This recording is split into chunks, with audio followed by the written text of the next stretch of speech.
রাত যত গভীর হয় ততই কিছু গল্প জেগে ওঠে, এমন কিছু গল্প যেগুলো মানুষ আজও ফিস ফিস করে বলে, কিন্তু কখনো পুরোটা বলতে চায় না।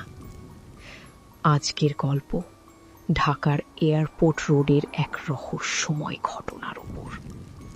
অনেক বছর ধরে রাতের ড্রাইভাররা দাবি করে এসেছে, গভীর রাতে এই রাস্তায় নাকি দেখা যায় সাদা শাড়ি পরা এক মেয়েকে।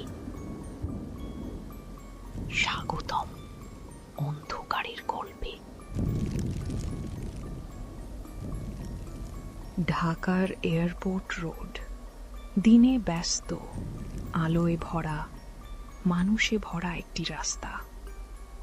কিন্তু রাত বাড়ার সাথে সাথে এই রাস্তার পরিবেশ বদলে যায়, বিশেষ করে রাত 2টার পর। অনেক ড্রাইভার বলে এই সময় রাস্তাটা অস্বাভাবিকভাবে ফাঁকা হয়ে যায়। শুধু বৃষ্টি, দূরের লাইট আর গাড়ির শব্দ।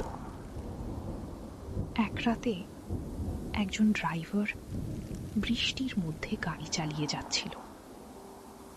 হঠাৎ সে রাস্তার মাঝখানে কাউকে দাঁড়িয়ে থাকতে দেখে। দূর থেকে মনে হচ্ছিল একজন মেয়ে, সাদা শাড়ি পরা, চুল ভেজা, মাথা নিচু। মেয়েটি একদম নড়ছিল না।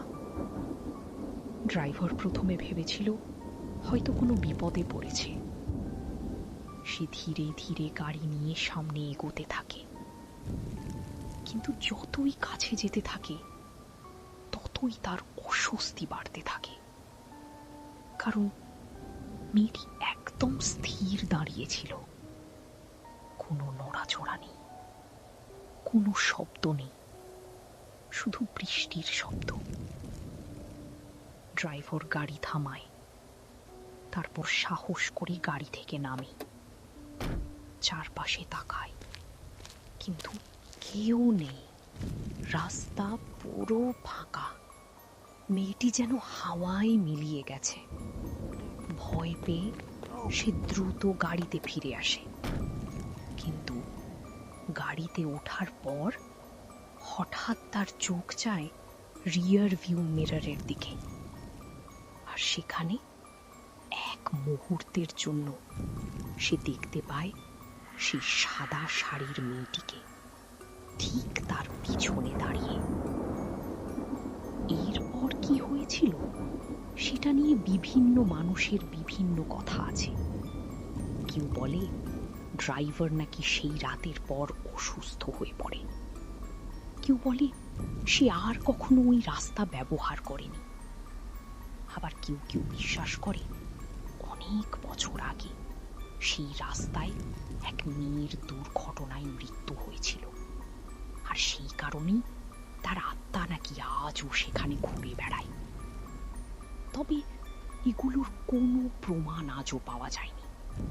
হয়তো এটা শুধু মানুষের কল্পনা, হয়তো রাতের ভয়, অথবা হয়তো সত্যি সেই রাস্তায় কিছু আছে যা সবাই দেখতে পায় না।